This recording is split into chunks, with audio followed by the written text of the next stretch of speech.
আপনি তো মাম্মামকে ভালো স্কুলে ভর্তি করানোর জন্য আমাকে 100টা কারণ দেখিয়েছিলেন। স্কুলের ফি কি করে দিতে হবে তার 1000টা উপায় বলেছি। এত কথা বললেন আর শুধু এটাই বলতে ভুলে গেলেন নাকি ইচ্ছা করে ভুলে থাকলেন মিস্টার চ্যাটার্জি?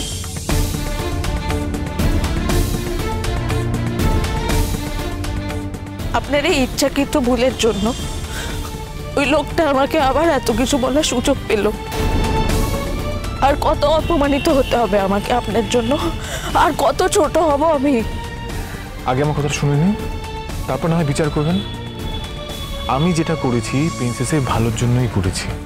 না, আপনি আমাদের কারোর ভালো চান না। আপনি আমাদের জীবনের যেখানে মাথা ঘামিয়েছেন সেখানেই খারাপ হয়েছে।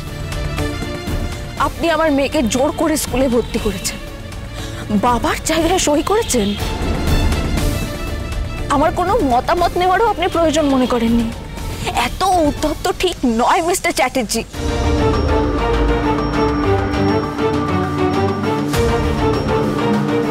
আমি মামামের মা, আমি ওকে মানুষ করছি। আপনি বারবার এই কথাটা বলেছেন, আর আপনার এই ভুলের জন্য আমাকে 5টা নোংরা কথা শুনতে হয়। সেই সাহস কেন পায় অন্য লোকে?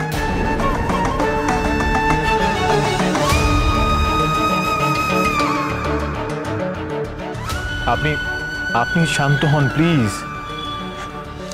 বানি, আমার কথাটা শুনুন।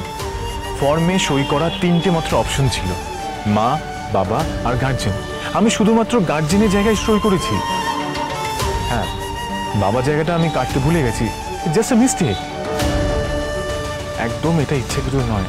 আমার মনে হয়েছিল আমি যেহেতু ওকে নিয়ে গেছি, গার্জেনের জায়গায় আমার সই করলেই ঠিক হয়ে যাবে, তাই আমি করেছি, ব্যাস। বাবা, মা, গার্জেন 3 জনের যে কেউ সই করলে হতো, যে কেউ। হ্যাঁ বানি, 3 জনের যে কেউ। হ্যাঁ, আমার যেটা ভুল হয়েছে আমি বাকি অপশনটা কেটে দিইনি, ব্যাস এইটুকুই। আমি জানি ঠিক এইভাবেই আমাদের মধ্যে বারবার ভুল বোঝাবুঝি হয়, আর আপনি আমাকে ভুল বোঝেন। ভাগ্য যে বারবার আমাদের এই পরিস্থিতিতে কেন এনে ফেলে সত্যি জানি না। গার্জেনের জায়গায় আমার জায়গায় পিনাকি, মেশো, মাসিমণি, দাদু যে কেউ করতে পারত। তারপরেও কি আপনি আমাকে কাঠগড়া দাঁড় করাতে পারতেন? এখন ভাগ্যের দোহাই দিয়ে নিজের হয়ে সাফাই গাইছেন, তাই তো? আপনি এমন ভাবে কথা বলেন যেন মনে হয় আপনি কত মহান। কিন্তু আমি আপনার একটা কথাও বিশ্বাস করি না। টাকা আছে বলে আপনারা মনে করেন আপনারা যা খুশি তাই করতে পারেন। অপরাধ করেও তো দিনের আলোয় বুক ফুলিয়ে ঘুরতে পারেন। মৌলি দিদিমণিকেই দেখুন না, কেমন মাথা উঁচু করে ঘুরে বেড়াচ্ছে। কেউ পারলো ওকে শাস্তি দিতে?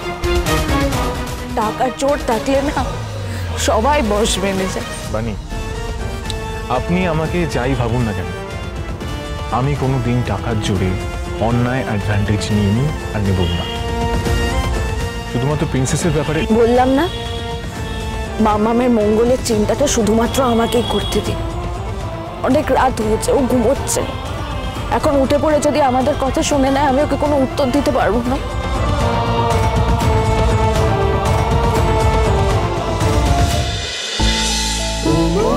ও মোর দরদিয়া, সোম থেকে রবি প্রতিদিন সন্ধ্যে 7টায় স্টার জলসায় ও জিও হটস্টারে।